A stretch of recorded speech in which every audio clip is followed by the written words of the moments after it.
We also have with us strategic affairs expert Brahma Chellaney, as always. Sir, thanks so much for joining us on NDTV. Would you say the Hezbollah leader's killing is a seismic episode potentially as big as the killing of Osama bin Laden? And with these latest strikes, as Ghazali is reporting, do you believe it's about to get worse before it gets better? First, I think the killing of Nasrallah is clearly a major blow to Hezbollah. But over the last many decades, since it was founded in the mid-1980s, Hezbollah has shown itself to be quite resilient to recover from serious setbacks.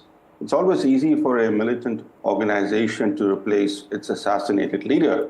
And Israel's own record over the last several decades shows that whenever it actually kills a militant leader, the organization then replaces that assassinated leader with a more hardline leader.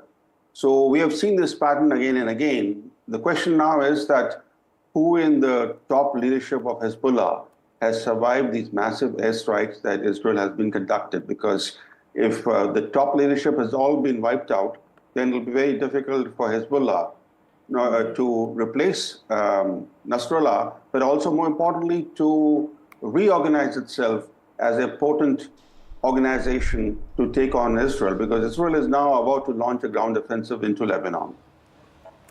Indeed, that's what we're hearing. But, sir, while Nasrallah's killing is a powerful moment for Israel, do you also endorse that this could be some sort of significant moment for Lebanon as well?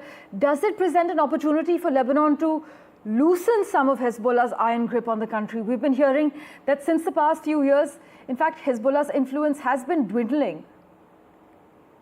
First, I think it's important to understand what makes Hezbollah a powerful militia organization.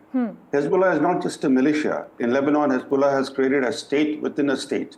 This state within a state includes hospitals, schools, and other social services. This has helped to cement Hezbollah's hold on the Shias in Lebanon.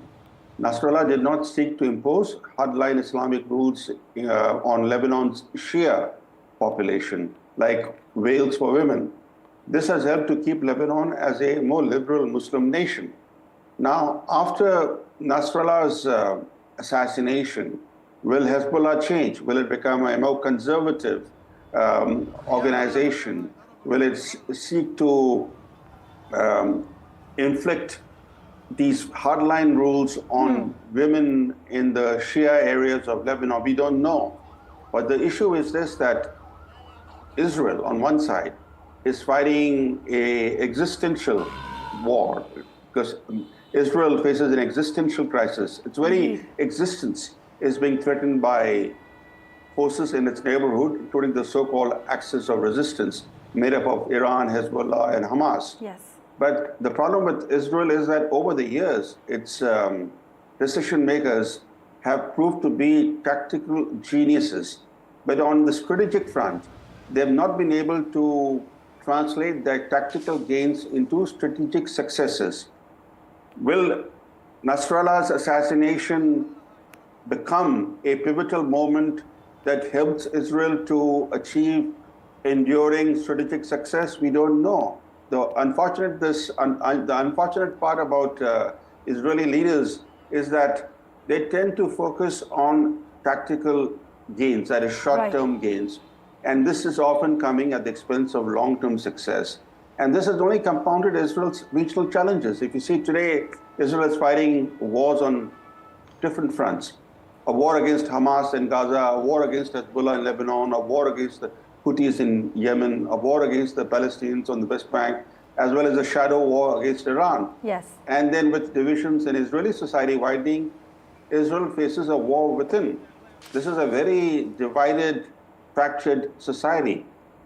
Absolutely. In just over a week, Israeli strikes in Lebanon have killed 7 high-ranking commanders and officials from Hezbollah. Sir, do you believe that Nasrallah's killing has meanwhile given Iran a serious dilemma of how to cope with the loss of a crucial ally and yet maintain its regional influence? That's a good question and a critical question. When Israel assassinated the Hamas political chief in Tehran, Iran threatened to retaliate, and in fact, Israel was expecting a major Iranian retaliation, and for days on end, Israel was on edge, and yet that retaliation never happened. Now that Israel has delivered a major blow against Iran's proxy, Hezbollah, Iran faces a huge dilemma. It has to save face, yet it doesn't want to get involved in a direct war with Israel because that would be devastating for Iran. Absolutely. So how does Iran show to its people, show to its proxies in the region that actually it has the capacity and the will to inflict blows on Israel without triggering a full-scale war with Israel? That's the dilemma that Iran faces today.